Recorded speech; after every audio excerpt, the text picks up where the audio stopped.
Si no fuera por otras cosas, todas ellas importantes, trascendentes y vinculadas siempre a la sensibilidad de un español, habríamos aprendido a conocer, a querer y a estimar al Perú, al pueblo peruano, a las gentes de esa tierra, a través de las canciones de Chabuca Granda. Chabuca ha hecho aún mayor la dimensión de las bellezas y de las esencias peruanas en el mundo. Chabuca es, aunque la palabra sea un poco tópica y se haya usado ya tantas veces y para otras cosas, en ocasiones sin excesivo acierto, una embajadora del Perú que ha sembrado amor y amistad hacia su tierra. Chabuca, bienvenida. Nosotros recordamos siempre los versos y naturalmente recordamos las notas musicales, pero sobre todas esas canciones hay una, La Flor de la Canela, que es la que ha robado el corazón al mundo. Déjame que te cuente, limeña, déjame que te diga la gloria que evoca la memoria del viejo puente, el río y la alameda. Y es una pintura perfecta, precisa, poética. Es un hallazgo. Y supongo que Chabuca está muy feliz de haber dado con ese y con otros tantos hallazgos. ¿No es así? Joaquín, mira, sí, naturalmente es excesivo el que me digas que puedo hacer una embajada de mi pueblo, de mi país. Debo decirte que esa trilogía, el viejo puente, el río y la alameda, es la trilogía del padre Cobo, que yo escuché en una charla espléndida de nuestro historiador Raúl Porras Barnechea, que fue embajador aquí, y pedía piedad para el puente, el río y la alameda. Tú sabes que nuestra ciudad, en ella no llueve, entonces no se juzgó necesario hacerla de piedra, ¿verdad? Entonces, con esa humildad del grande que tenía nuestro historiador espléndido, pedía piedad para el puente, el río y la alameda. Eso se juntó con algo tan hermoso y carísimo para mí, como fue la visita de la señora doña Victoria Angulo, señora limeña de raza negra, vive aún, muy vieja, ha cumplido 85 años espléndidos recién en julio. Al despedirse de mí, me dijo, hoy me voy a pie, hija. Y claro, yo sabía que vivía detrás del puente, bajo el puente, como se llama el barrio del Rímac. Y recordé aquello de piedad para el puente, el río y la alameda, la prestancia, la solera de esta señora negra, elegantísima, que quién sabe Lima tendría que alfombrarse para que ella la paseara de nuevo. Y esa noche hice la flor de la canela. ¿Ves? Dicen que la canela es el talismán de los gitanos en España, y yo doy fe. A ella le debo todo, inclusive estar contigo esta noche, ante ti, mejor dicho. Gracias, Chabuca. La canela ha sido un talismán también para Chabuca Granda. Hasta entonces la vida de Chabuca había sido una. A partir de ese momento su vida cambia, es la misma, pero se enriquece, se multiplica, se dispara en nuevas direcciones. Vamos a pasar revista un poco a esa vida interesante, esa vida que empieza un día de 1920 a 4.800 metros de altura. Pero no digas mi peso. No. Mi edad sí, el peso no. Empezando por todo lo alto, 4.800 metros es mucha altura. Sí, señor, así es. Mi padre era ingeniero de minas, nacido en las costas en Lima, mi madre en las costas también en Trujillo. Pero a mi padre había que seguirlo donde él fuera, naturalmente. Y en el asiento minero de las Cotabambas Aurarias. Nací después de un hermano mío que desgraciadamente murió chiquito allá.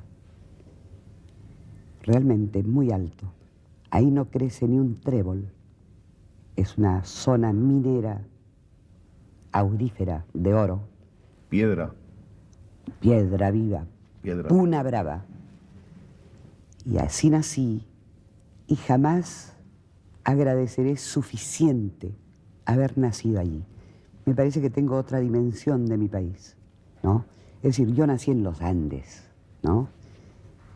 Y fíjate tú que no se usaba hace 56 años para las gentes que vivían en Lima nacer en la sierra. Y mis padres, que tan respetuosos del futuro de la persona, me bautizaron en Lima por si yo hubiera querido ocultar que había nacido en la sierra. Lógicamente, mi niñez, mi adolescencia, fue rica en cuentos del lugar de mi nacimiento. Y cuando por fin me confesaron, ya para sacar mis papeles de identidad y qué sé yo, que yo podía ocultarlo si quería, me sonreí, agradecí la educación con este ser que habían hecho nacer. Me sonreí muchísimo y ahí fui donde comprendí que no les agradeceré suficiente el lugar de mi nacimiento. Luego es el lugar probablemente más aguerrido de todo mi país. Mis paisanos son mineros y ni el Inca avasalló a Purímac, las Cotabambas Aurarias. Les tengo tanto cariño porque usualmente nos vemos. Son muy gentiles conmigo. Cuando he ido al Cusco y he cenado, como dicen ustedes, con ellos, pues me acompañan hasta mi hotel bailando con guirnaldas, cosas ya de pueblos antiguos y probablemente que dejaron los españoles, porque yo no he sabido que antes de los españoles se hicieran guirnaldas para bailar por las calles de mi país. Les respeto y quién sabe, una de las emociones más fuertes que sentí en mi vida fue cuando llegaron en comisión a mi casa de visita y me traían de regalo una vara de mando, un varayoc. Es decir, que el que yo tengo yo no lo compré en un anticuario, pero sentí la necesidad de hacerles ver que eso no podía ser, que no era posible que yo mereciera. Y me dijeron, no, señora Chauquita, es que usted dice dónde ha nacido. Entonces, lógicamente, lo acepté. Y hemos seguido una amistad que comenzó probablemente, si yo tengo 56 años, es una amistad que comenzó hará 80, porque mi padre y ellos fueron enormes y grandes amigos. Las minas en el Perú, y seguramente en el Ecuador y en Bolivia, las de oro, de ninguna se sabe que ha sido descubierta recién. Perdona. Todas fueron trabajadas prehispánicamente, ¿no? Entonces, esta es una mina que, un asiento enorme minero, ¿no? Ya trabajado. Y mi padre, que fue probablemente de la primera promoción de ingenieros de minas del Perú, después de trabajar un tiempo para la Smelter, pasó a ser el ingeniero de las Cotabambas Aurarias.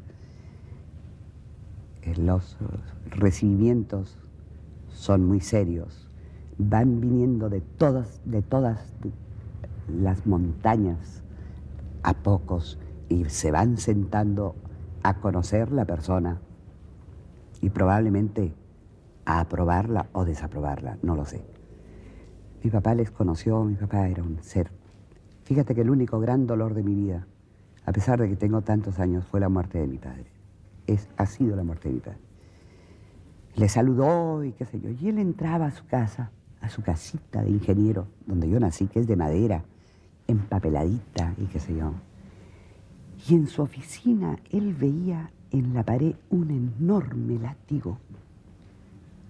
Y decía, pero es que aquí tiene que haber pasado un domador. Debe haber pasado, o deben haber pumas. Y miraba el látigo esto. Hasta que preguntó, perdóneme, ¿y este látigo es para usted, ingeniero? Bueno. Mi padre hizo llamar a todo el asiento minero, que era muy grande. Se demoraron sus 2 o 3 días en venir y ellos avisan.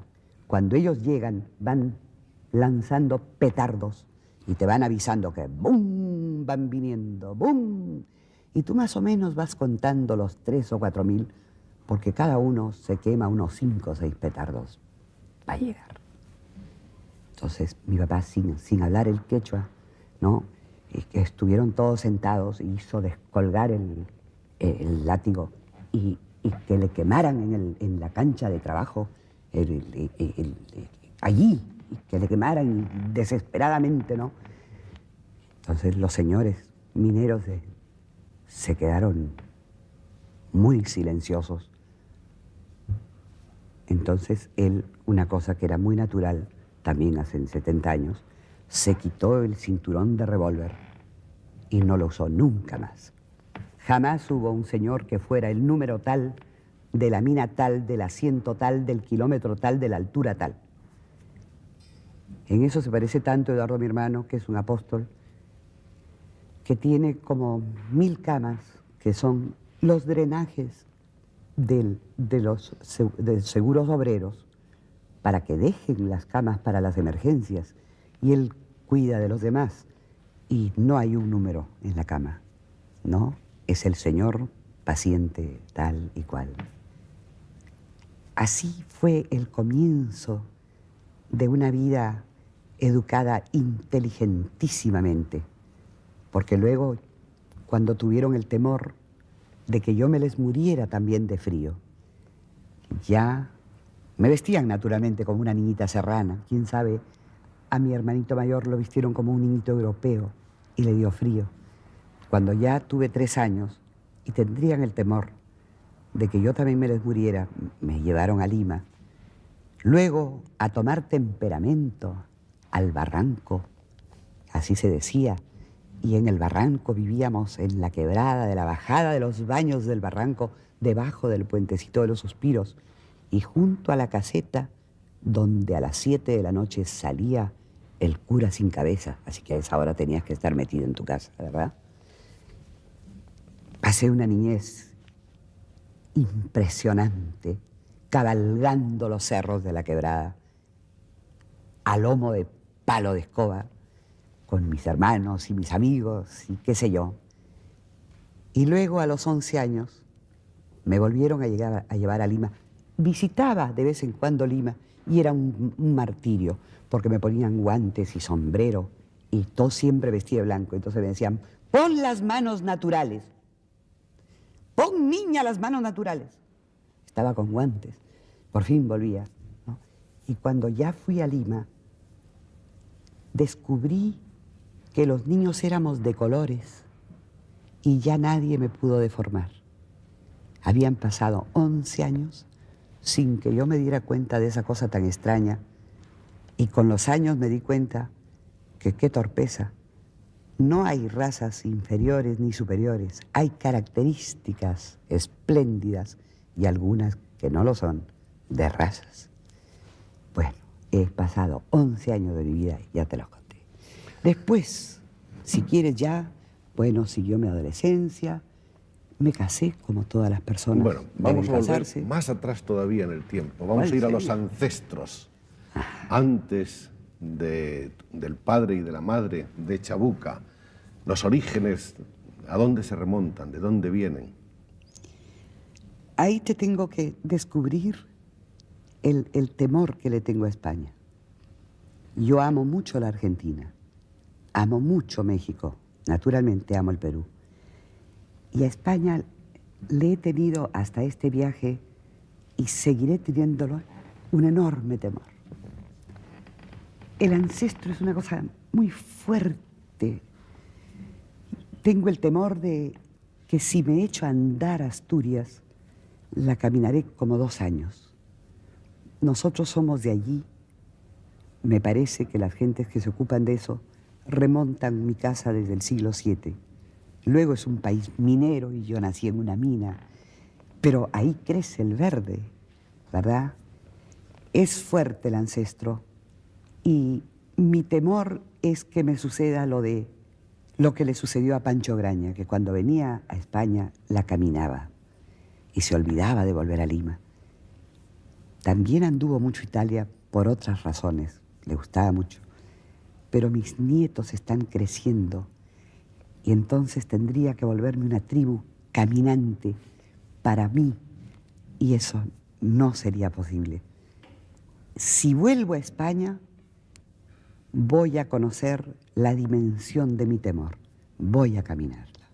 No hay por qué albergar temor alguno. Pienso yo que el reencuentro con las raíces no es a veces doloroso, pero nunca patético. En mi caso, sí. Sí. ¿Y si no vuelvo allá? ¿Por qué no? No lo sé. Todo es uno y lo mismo. Ese es mi temor. Los ojos de Chabuca son unos ojos azules, azul claros, absolutamente unos ojos del Cantábrico. Sí. Sí. Es cierto. Y su pelo es rubio. Tenemos 300 años en el Perú, ¿no?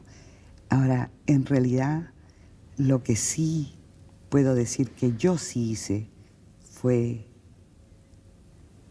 retener, o quién sabe cómo será la palabra, mantener mi mirada campesina. Eso sí, ¿no? Me gusta. Chabuca, la puna produce a los que no son habituales, a los que no han nacido y a los que no han vivido mucho tiempo en ella, una rara enfermedad. Se afiebran al segundo día de llegar, o algunos hasta en el primero, les entra una gran desazón, tienen que estar en cama. ¿Qué es apunarse? ¿Cuál es la enfermedad de la puna? Tener soroche, pues el cambio de altura. La altura. Y da igual cuando se baja de la puna a la costa. Tienes el mismo soroche, un tremendo dolor de cabeza, probablemente unas pulsaciones muy rápidas. No sé si se afiebra la gente, a lo mejor sí, por las pulsaciones, ¿no? Y después te acostumbras, ¿no?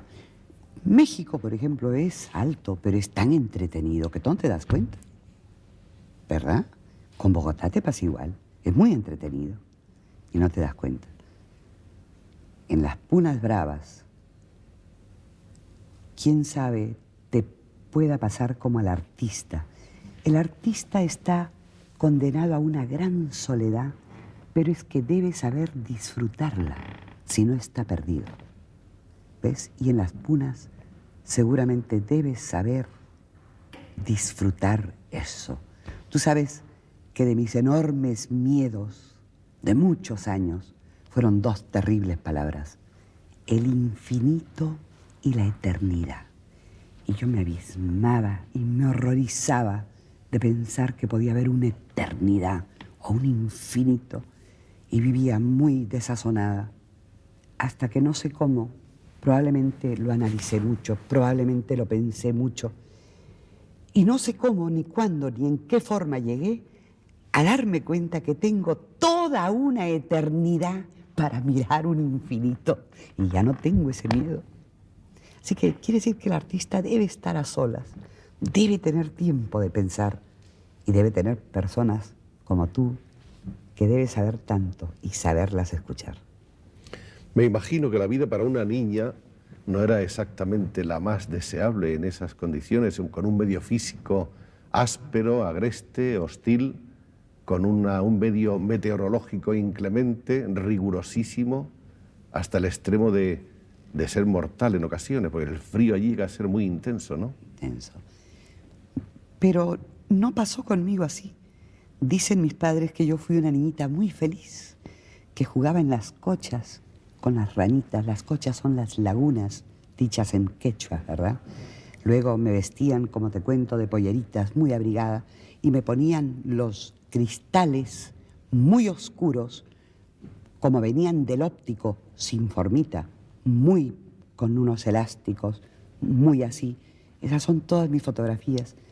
Pero, por ejemplo, cuando mi hermanito vivía, probablemente no le gustaba que yo entrara al cuarto de mi mamá.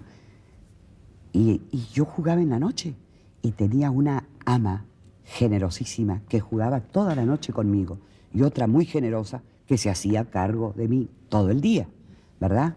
Cuando tenía fuerzas el ama de noche me acostaba, ¿no? Me desvestía, me desnudaba y me acostaba. Y cuando no tenía fuerzas, las dos amanecíamos tendidas sobre las esteras, dormidas hasta las 2 o 3 o 4 de la tarde, costumbre que no se me ha quitado. La noche para mí es el momento de trabajo, es el momento del silencio. Y que no está mi hermanito, que no me impide entrar al cuarto de mi mamá. ¿Los asentamientos mineros de esa zona continúan funcionando igual? Te tendré que decir una cosa muy curiosa. Cuando mi padre y mi madre decidieron hacer lo posible porque yo no me les muriera también y ya llevarme a las costas, los otros ingenieros que fueron se quedaron tan deslumbrados del material en cancha que había, que lo agotaron y lo trabajaron.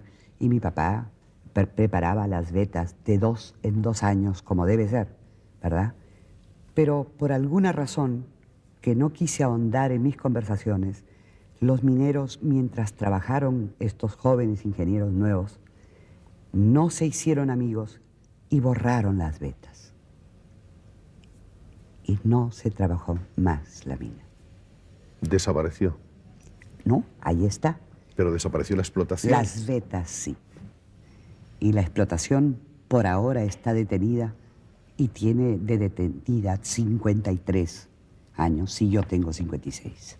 Quiere decirse que los ingenieros no bastan. No. Fíjate que lo más que tiene el hombre, lo que realmente lo distingue, es una muy sólida educación. Y eso, tú mejor que nadie que conoces tanto América, tú sabes todo lo que ustedes nos dejaron a nosotros. Invalorable. La hidalguía, la galanura, la amistad, la honradez. La dignidad. La dignidad. En este momento, tú sabes que hay países que la cuidan mucho. Colombia es uno. Además, habla muy buen castellano en Colombia. ¿Quién sabe nosotros después? Todos, el pueblo mexicano es un pueblo erguido, es muy lindo. Bueno, conoces la América y sabes que sí.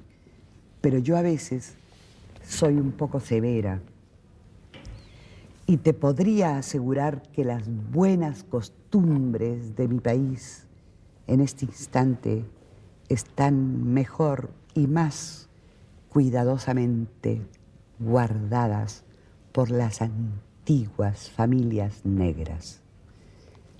Las familias negras y las familias blancas vivimos bajo el mismo techo 2 siglos y algo, por algo que no puede esclarecerse hasta hoy, como es la esclavitud. Pero nos quisimos mucho, nos queremos mucho. Tuvimos exactamente la misma educación y quisieron integrarse. Y nosotros a ellos, porque nosotros hemos aprendido muchísimo de ellos también, ¿verdad? Por eso, ahora que hay pueblos como Chincha, Chinchalta, El Carmen, Cañete, donde las familias son casi azules de pureza negra, o mi señora Victoria Angulo, o estos jóvenes que vienen con Perú Negro, que son pues de las familias de la Colina y de los Soto, y Dios mío, esta Arteaga, vienen de familias de una absoluta educación alturadísima, que ellos sí guardaron muy cuidadosamente. Tendría para contarte maravillas sobre ejemplos de por qué lo digo, Como rápidamente te puedo decir, por ejemplo, que Eduardo, mi hermano, que es un apóstol, se olvidó que al día siguiente daba un almuerzo para 250 médicos para que supieran de su nueva labor, de lo que él estaba tratando de hacer como médico. Y claro, no tenía parrilla, ¿no? Y era el día siguiente, eran a las 7:30 de la noche. Y me voy donde Manuel Angulo, que ya se me murió, hermano de la señora a la que le hice la flor de la canela. Llegué en el momento en que él estaba jugando lo que ellos llaman golpeado, que debe ser canasta o juncán o qué sé yo. Porque Manuel Angulo probablemente, y las personas como él, muy señoras, probablemente son los únicos señores que se visten para comer en Lima, porque terminan su trabajo de herrería, por ejemplo, se bañan, se visten para comer, ¿verdad? Los demás vienen de la oficina y pasan, se lavan sus manitos y se sientan a comer. Pues Manuel se vestía para comer.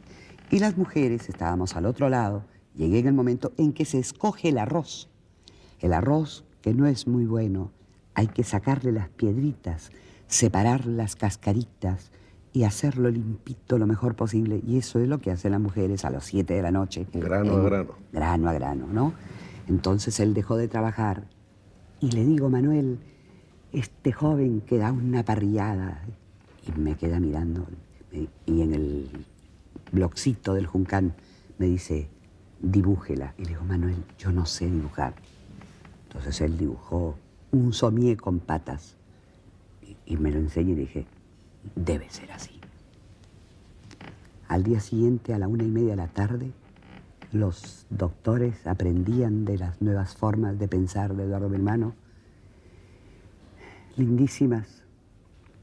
Es un hombre conservador de las buenas costumbres y de las, ¿cómo te podría decir? No de las derechas esas que hacen y juntan el capital, no, de derechas de educación. Es una cosa tan rara. Es un conservador de las buenas costumbres, ¿no? Y estaba la parrilla y estaban mis caballeros negros con sus ojitos muy rojos. Claro, comprendí que no todos tenían el anteojo para soldar. Pasó el almuerzo, verdaderamente me quedé tan sorprendida de todo esto. Tomé pisco con ellos, ¿no? Y al tercer día voy y le visito y le agradezco y le pido su factura. Y se yergue Manuel y me dice, ¿cómo factura? ¿Usted me la ordenó o me la pidió por favor? Qué bonito. Son pequeñas cosas que te dan una idea de lo que son las antiguas familias educadas de nuestro país. Sigamos andando en el tiempo. Hemos tenido una deliciosa evocación de lo que fueron los años infantiles de Chabuca Granda, nacida Isabel, porque Chabuca, María Isabel. María Isabel, porque Chabuca es un diminutivo. Es una última declinación. Isabel, Isabela, Chabela, Chavica, Chabuca. Hay luego un matrimonio temprano. Sí. ¿No? No sé si temprano, 22 años. Ver, normal. Solo que yo pensé que el matrimonio era como el de mis padres y me equivoqué. El señor Fuller no tiene la culpa de mi equivocación. Después, con los años, siempre pienso yo que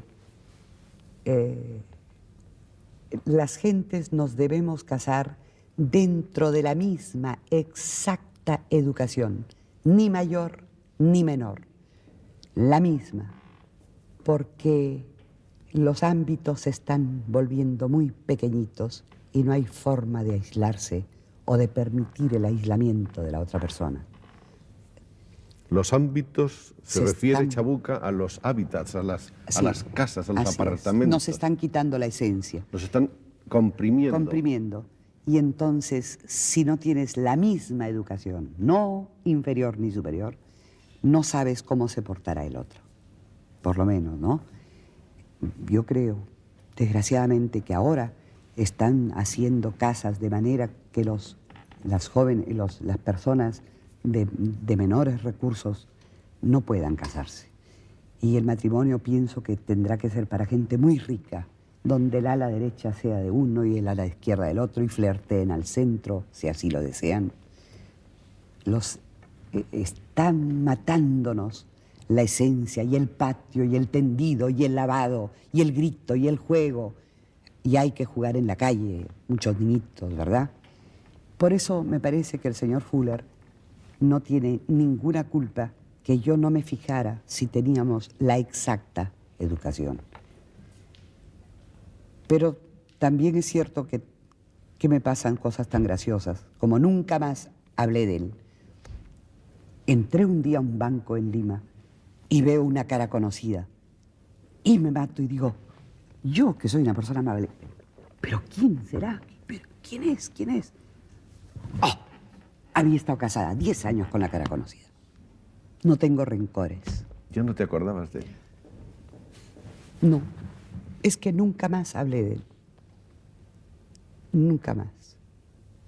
Y hace unos días, al venir a España, Eduardito, mi hijo, que conducía el coche en ese instante, me dijo, mira, me dijo, ese es mi papá.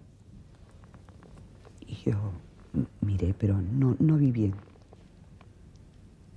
Si hubiera tenido que contar, hubiera sido como un folletín de telenovela mexicano. Y él no lo merecía, ni yo tampoco. Entonces estamos llegando a una conclusión Entonces mis curiosa. hijos tuvieron una suerte inmensa. Toqué el timbre y se criaron en la casa de mis padres, a la manera vieja. Mi incógnita es si mis nietos, yo no quiero que me vengan a tocar el timbre mis hijos sin ellas, porque que no eras medio Dios, ¿no? Pero la incógnita es cómo se criarán mis nietos fuera de la casa de mi padre y de mi madre. La señora es una reina que vive. Por eso hablo poco de ella, porque por elegante es muy discreta. Así como siento que mi padre, por elegante, tan discreto, debe estar confundidísimo con eso de que se toque fina estampa por todas partes. Debe estar muy confundido. Es después del divorcio cuando Chabuca encuentra su camino en la música. Sí, señor. Yo me divorcié y tenía que hacer algo con el alma, y con la cabeza, y con mis manos, y con mi tiempo, y con todo. Y descubrí que las mujeres podíamos hacer canción popular porque escuché a Connie Méndez, una señora venezolana invalorable que cantaba la geografía de su país, y las canciones que se usaban en mi época eran terribles, decían, ven que necesito verte desesperadamente, y me di cuenta que las mujeres podíamos contar sobre un caballo, sobre un farol, sobre un puente, y así comencé. Y entonces, pues, tú sabes que en esa época las señoras que nos divorciábamos teníamos que recluirnos mucho en la casa. Tanto que cuando nos invitaban de protocolo a una cena grande, íbamos ahí por el final de la mesa porque no teníamos. Marginadas. Era normal. Sí. El que tenía el peso del trabajo era el esposo, ¿no? Qué sé yo. Y fíjate tú, comencé a trabajar en eso sin darme cuenta, y así pude crecer mis hijos. Y este país, por ejemplo, se lo debo a María Dolores Pradera. María Dolores Pradera es una mujer tan impresionantemente bondadosa, además de gran artista, además de hermosa, además de bella de alma, además de valiente. Fíjate tú que nos tiene en vigencia 20 años. A mí, a Atahualpa, a Ferrusquilla, a José Alfredo. Es decir, que nuestras canciones no pasaron nunca de moda, porque ella se encarga de que estén siempre en vigencia. Y además ella se las busca solita, no nos pregunta, es tan discreta y es tan bella. Y me acaba de regalar una guitarra y me voy a tener que obligar a aprender música, porque no es posible que yo siga pensando a mi edad, y es cierto, ¿no? La música es aritmética, y yo sumo y multiplico, pero no resto ni divido, y la música es división. Pero con esta guitarra me voy a dar la sorpresa, porque suena tan bien que deben ser muy lindas las escalas, ¿verdad? Pero en lo de María Dolores, probablemente no hay país que cuente con una artista tan completa como María Dolores Pradera. Muchos años oía yo de ella, y oía en Colombia y en todas partes. Nunca logré conocerla. Y la conocí y me llamó la atención. Ahí me di cuenta y no lo volví a ver más. Conocía en ese instante una intérprete agradecida. Es decir, que es al revés. No es que yo le tenía que agradecer, no. Ella tenía un ramito de florcitas que se había robado en la puerta de Alcalá y miró las piernas de un oficial. Y el oficial le dijo, señora, ¿pero qué hace usted? Mire usted, me robo unas florcitas para una señora que ya después le diré quién es. Pero, y llegó, pero yo llegué muy tarde al hotel.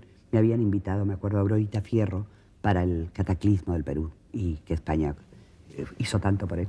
Y ya las florcitas estaban así y estaba sentadita delante de mi ascensor en el, qué sé yo, el Palacio, qué sé yo, los Palacios, no sé qué. Y me miró y dijo, esta debe ser. Y era en agradecimiento a mis canciones. Y me quedé con la boca abierta, yo que soy tan parlanchina. Pero me di cuenta, con el sentido común y con la educación, que la señora tenía razón. Mira tú. Y sin embargo eso no es usual. No, no conozco otro caso. No hay cantantes agradecidos. No los he visto, puede ser que los haya, pero no conozco el caso. Conozco de gente, colega mía, que ruega, que implora, cántame esta canción. Y a veces le dicen, sí, mañana, qué sé yo. Y María Dolores tuvo la elegancia y la inteligencia probablemente de darse cuenta que probablemente el autor que ella canta y quiere tanto, ¿no?, hace en 10 o 12 años, como derecho de autor, como pequeño derecho de autor, lo que ella en una noche. Y eso es su agradecimiento. Y a sus autores hombres, me acuerdo que había comprado un piso y a Tomasito Méndez le dijo un día, no tomes hotel, que yo tengo un piso para mis autores. Y le dio las llaves. Y así con todos. A mí me enseñó Segovia, me enseñó Ávila. Después que terminé mi visita a Los Cierros, fui huésped de ella y me enseñó toda la España que imaginas. No veré otro caso. Es que en ella también confluyen, en María Dolores Pradera confluye también una alturadísima educación, además del arte. Y luego, ella el milagro de la canción popular es que los pueblos se llevan las canciones de otros pueblos a su manera para que la entiendan y se la canten. Antes que ella y después de ella he tenido muchos intérpretes a quienes yo agradezco muchísimo. Tengo discos hasta de los gitanos que adoro, porque le dan otra cosa, le dan su aire. O los Tres de Castilla, o Manolo Corrales. ¿Cuántos? No sabes cuántos. Es solamente que María me hizo el favor de acercarse y yo me di cuenta que era María Dolores Pradera así. ¿La Flor de la Canela fue la primera? La quinta. La quinta. No hay quinto malo. ¿La primera fue? Lima de Veras. La segunda fue Callecita Encendida. La tercera fue Zaguán. La cuarta fue Tum Tum Abre la Puerta. Y en eso que me premiaron los Leones era la charla de Raúl Porras Barnechea, Piedad para el Puente del Río de la Alameda. Luego vino la visita de esta señora, que fue tan educada como las visitas de las amigas de mi madre, porque me venían a respaldar detrás de un mostrador donde yo trabajaba unos productos de belleza. Y todas las señoras se acercaron a saludarme, ¿no? Y ella también. Esa noche le hice La Flor de la Canela. Y hasta hoy camina ligerita. Y he caminado mucho, mucho, mucho, mucho. Soy una cantante muy reciente, fíjate tú. Tengo solo 16 años de tener mucho swing con voz de perro o gato. Perro mastina, ¿no? Es más bonito decir así. O de gato o crow, ¿no? Pero tengo swing y dependo de mis guitarras. Toda mi vida he tenido excelentes guitarras. Pues Martín Torres está con María Laforé, Óscar Avilés sigue siendo la primera guitarra del Perú, Don Luis González está con Mercedes Sosa y ahora tengo un joven Félix Casaverde. Soy una mujer de mucha suerte. Y yo naturalmente, yo no canto acompañada por, yo canto con, ¿no? Es hacer música. Y entonces, claro, ¿cómo no me va a salir? Aunque fuera como una mastina, una canción. ¿Cuántas canciones hasta ahora, Chabuca? Bueno, como he hecho comedias musicales, entonces ya no te puedo decir el número, pero sí pasan de 100. Al principio era muy desaprensiva, me hacía 12, 10 al año. A veces ahora unas 2 o 3. Y no alcancé a hacer folclore. Apenas hice canción popular y de ella solamente juglaría. Te conté cosas, las cosas que a mí me han llamado la atención. El amor se lo dejé a los poetas. A veces el amor de los letristas es mal consejero, ¿no? Y yo soy letrista. Tengo imágenes poéticas, pero soy letrista, buena letrista si tú quieres. Me fijo mucho en no usar un adjetivo calificativo, sino si no es el exacto. Por ejemplo, hay un momento en que digo, por una rosa, digo rastrillada en el aire, peligrosa. Entonces sí lo pongo. Luego trato de hablar en primera persona cuando es un gallo de riña, ¿no? O un joven muerto. Y cuando te cuento de algo mío, hablo en tercera persona. Y a mí no me hice sino 3 canciones. Una, a mi pobre voz, otra, a ese arar en el mar, y la otra, quién sabe a qué. ¿No? No fui nunca sujeto, pero tengo buenos sujetos. Seguiremos recordando durante mucho tiempo todos nosotros tu sonrisa, tu elementalidad, tu naturalidad, tu discreción y tu elegancia, y seguiremos oyendo las músicas de tus canciones que seguirán por años y por siglos, ojalá. Ojalá. Y cuando pensemos en Chabuca estaremos viendo el viejo puente, el río y la Alameda. Y lo que nos dejaron ustedes a nosotros, gracias a Dios. Y lo que nos gusta volver a encontrar al cabo de los tiempos. Gracias.